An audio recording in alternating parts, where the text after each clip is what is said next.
Hello, friends. I am here to talk about creating sacred space. And I'm thinking I'm going to flip this so I can see if people make comments. Maybe I'm going to turn this. Oh, I'm so sorry. I hope this doesn't mess it up. Let's see what we're doing here. I'm so not a pro at this, but we will see if we can read comments. I don't think that I can see this. I'm going to try. Okay, I can see that somebody's watching, so that's good. So I thought it would be a good idea to talk about, like, how do we create sacred space? I had one of my favorite clients was in the other day, and they were saying, gosh, like when we get together and do a ceremony or you teach a class, I always have these amazing journeys. He's speaking about shamanic journeys to visit spirit animals and things like that. And he goes, but I have the feeling that it's only because I have that incredible experience because you're able to create sacred space, or you create sacred space. And I want to be able to know how to do that for myself. And there's a lot of reasons that you might want to be able to create sacred space for yourself. It might be, and thank you, Ginny, for that question. She asked, why would I want to create sacred space? Obviously when we're going to have a ceremony, we might want to, but what other times might it be kind of nice to have sacred space? It might be just you'd like to create some sacred space so you can do yoga or meditation in that sweet place of, feeling really divinely connected or watched over or protected. You might want to create sacred space when you're going to go visit your spirit animals. You're going to go on a shamanic journey and you're going to listen, put your earbuds, or you're going to drum for yourself. You might want to create sacred space when you're going to pray or, set an intention for the new year. There's a lot of ways or a lot of reasons why you might want to create sacred space. And I'm just going to tell you some of the simple things that I learned. And what I also want to say is when we begin creating sacred space for ourselves, it can feel really like, am I doing this right? This is kind of awkward, or it doesn't feel very strong or powerful that I'm doing this. And that's just because, like, the way we do anything when we begin, often it doesn't feel like much. And it's as we build this practice, sometimes that's the strength of the practice kind of builds more power into it. So I'll just give an example of one of the really simple ways to create sacred space is to light a candle. This is a lovely candle holder that a friend gave me a few years ago that has these lovely pachyderms on it. And maybe you have a special candle holder that reminds you of your own strength and power, or the beauty of maybe an animal that's sacred to you, or a being that's sacred to you. But the main thing is that you have light, and it's said that the spirits like light, just like the spirits in us enjoy light. And so that's one really simple thing you can do is light a candle. It sounds very maybe simple, but really that's what sacred space is all about, is it's a simple process. And kind of following your own heart. Your heart won't steer you wrong. So if your heart has an idea about how to create sacred space, I say follow it, go with that. Another neat way we can create sacred space, or to enhance that, is to add to it some sort of scent.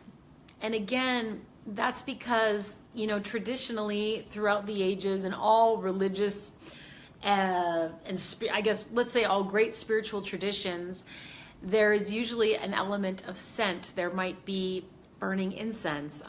In this case, I have like a little bundle of, this is like some sweetgrass, a little bit of sage, and I believe there's some cedar in here. And when you burn it, it has a beautiful scent. And the idea being that, again, the spirits like light and the spirits like scents, just like we do, and there may be ones that appeal to you more. If you're a person who shamanic journeys, you can go journey to your helping spirits, your spirit animal, your spirit in human form, and ask them, what scents do you like? You know, how can I honor you when I create sacred space in my own room? Hi, Sarah. Thank you for watching. Good to know you're there. I'm actually seeing comments. It's working.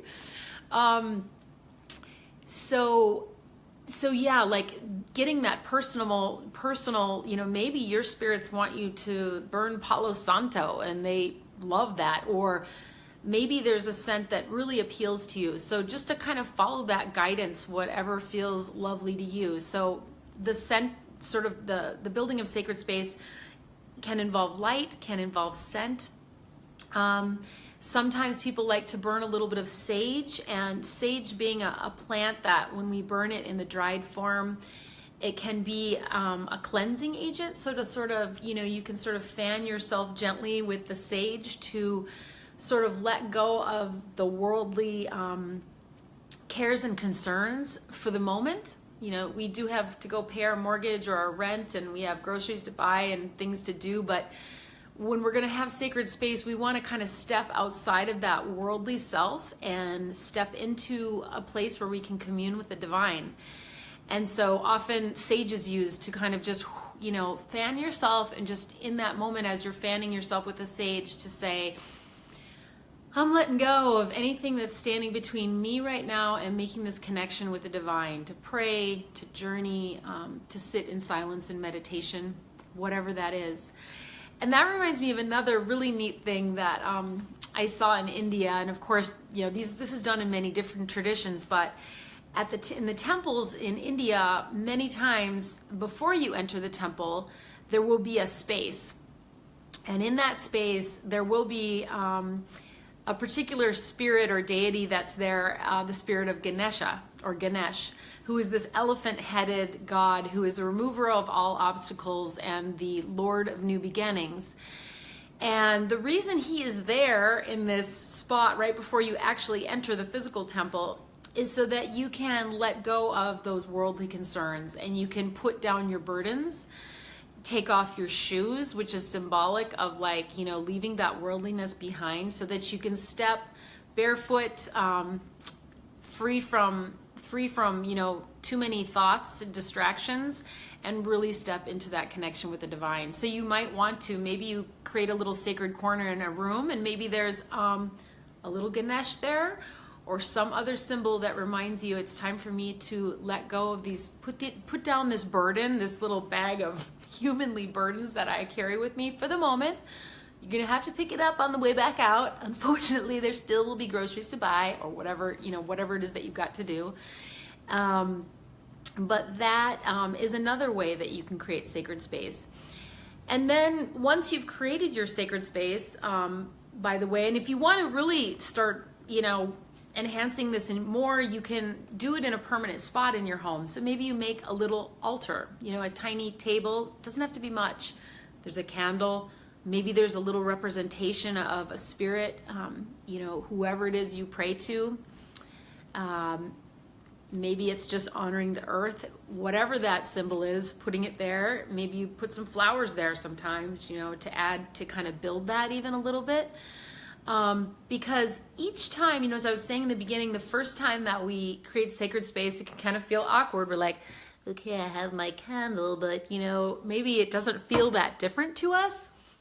But as we're willing to, like, repeat this process and be willing to kind of play with it and see what happens with our practice, with our prayer, with our meditation, with our journey work, you know, just notice, like, how, did that feel different? And then if it did, great. So be willing to repeat it again. And as we do it over and over and over again, what has happened for me and for many people that I've talked to is that we begin to build this trust that this is a powerful practice, and something is different when I do this. And it's not to say we need these candles and these flowers and these statues and all this paraphernalia, because ultimately that setting of sacred space is something inside of us. You know, it's in our heart, it's in our mind. We're deciding that this moment is going to be sacred. And so ideally, like, we're living, I mean, lately I've been thinking, wouldn't it be cool if, like, every moment was sacred space? And I think that's a goal for a human being. Of course, that's going to be the challenge of a lifetime. But as humans, I think it helps us to have all these tools. And as I mentioned before, the spirits like it when we bring the light, when we bring a special scent and invite them to come join us. The other thing you might want to do is to invite, so you've got your candle, maybe you've got your representation of a divine being or something that you feel someone that you pray to. You may also want to invite that presence to come and be with you. So maybe you have a spirit animal. Maybe you're working with Turtle. You may want to invite Turtle to come join you, to be with you so that you can pray, so that you can have a good intention setting session with yourself of journaling and asking questions about what lies ahead in the new year, whatever that is. And then the important thing is that if we do that, if we call upon a spirit to come join us, is that we're then going to close sacred space at some point. So there's kind of a discipline to spiritual work, as much as it is kind of also a beautiful freestyling thing. It's lovely to also, and important also to say at the end of the sacred, maybe you've been doing meditation for 15 minutes after you created the sacred space. You're going to close sacred space now. So if you've called Turtle or you've called upon Kuan Yin or Buddha to come join you, just to say thank you so much for coming and being with me. I really appreciate that, and I know that you may have other things to do, and if you do, please go with my love, and if you wish to stay, please know you are welcome. And so this is just sort of a polite and disciplined way of working with the spirits. And then the next question might be, but wait a minute, aren't the spirits always with us? And I say, yes, I believe that they are. And I also think that there is a power to really putting some focus and inviting them to be with us, and then also being considerate of them. So see what that, how that sits with you. But so I'll just go back over the steps. So the main steps are deciding, I would like to create sacred space. Some of the really simple elements are, a candle, because the spirits like light, just like our own spirits, the divine in us loves light too. Then you could consider adding a scent, like this is a little smudge stick that has sweetgrass and sage and cedar in it. Other ways would be maybe essential oils that speak to you, or maybe you know that the spirit you're working with likes a particular scent or a particular odor, like Teresa of Avila, who was one of the saints of the Catholic Church. She is very deeply associated with the scent of rose. So maybe if you were working with Teresa of Avila, you would bring some rose essential oil or bring some fresh rose petals into your space where you're creating the sacred space. And we do that as like an offering and as a gift. Please come, the spirits, they don't have physical bodies like us, but they can experience these. It's said that they can experience these beautiful things, these smells, the light, flowers, through our senses, and that's why we do these things. So, and then you may want to call upon somebody in particular, one spirit or another in particular. Maybe it's the spirit animal you work with that you know and love. Maybe it's somebody else that you pray to. You could call them and ask them to come be with you as you are doing this sacred work, whatever that is, a meditation, a journey. Maybe you're just trying to figure something out and you're looking for guidance and you want to pray. And then again, when you're done, when it feels, and that's something that you just feel inside of you, it's time for this session to end, you can say thank you to the spirit that you invited to come. And then just let them know, I'm done doing this work, and please know that if you need to go, you're welcome to go, but you're always welcome to stay with me, and just know that you go with my love. And then you can burn out, snuff out your candle, and that's pretty much it. It's a pretty simple procedure.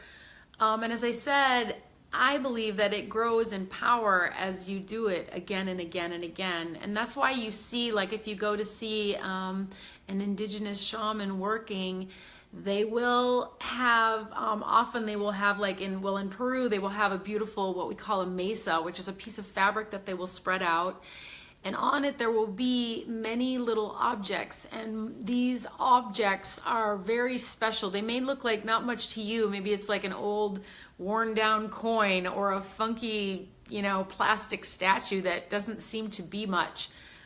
But that statue and that coin, they mean something very big to that person. It's a spirit that they know well, that they work with, or that represents that. And so when they carefully put all these things out, they're creating this altar. And this is something that they have been doing for years, probably decades. And it took so long to make this beautiful altar that you get to enjoy the power of sitting at that altar, because a lot of things can happen in that kind of sacred space where somebody has again and again and again returned to light that candle and to commune with the spirits and ask for help. And so that takes time, and that's something I got a big message about that. I was at a beautiful ceremony recently, and I was just marveling at the power and the beauty of this ceremony. I was like, wow, how does this happen? And I kind of got the message that, this altar that this woman who's a shaman was holding is so powerful because she has been creating it like with her heart and with all these people around her. We're all contributing, but everybody's been helping her to build this beautiful altar and this beautiful, powerful sacred space where people could just release so much pain and find so many dreams, and it was so wonderful. And really it was her willingness to kind of continue, and I'm sure, I don't know, I didn't ask her, but I imagine she started just the way each one of us will start, with like, one little candle burning, and that intent, that desire to create sacred space. And of course, once you do this for yourself, you can teach others how to do this. You can create sacred space for others. You could open sacred space before you're going to have maybe a gathering in your home that you would like to be healing and restorative for others. You could open that sacred space before they come, and then after they leave, you close that sacred space. You don't even have to say a word about it. It can be your own, your own secret practice. But just know that that it is a practice, and it starts just by that willingness to do it. So I thank you all for watching, and I'm not really seeing any comments. Maybe I should scan through, but if you have anything that you're like, gosh, I'd like Sarah to answer this question in a future Facebook Live, please let me know, because I like to answer questions, and I just send you all out. Perhaps I will burn a little of this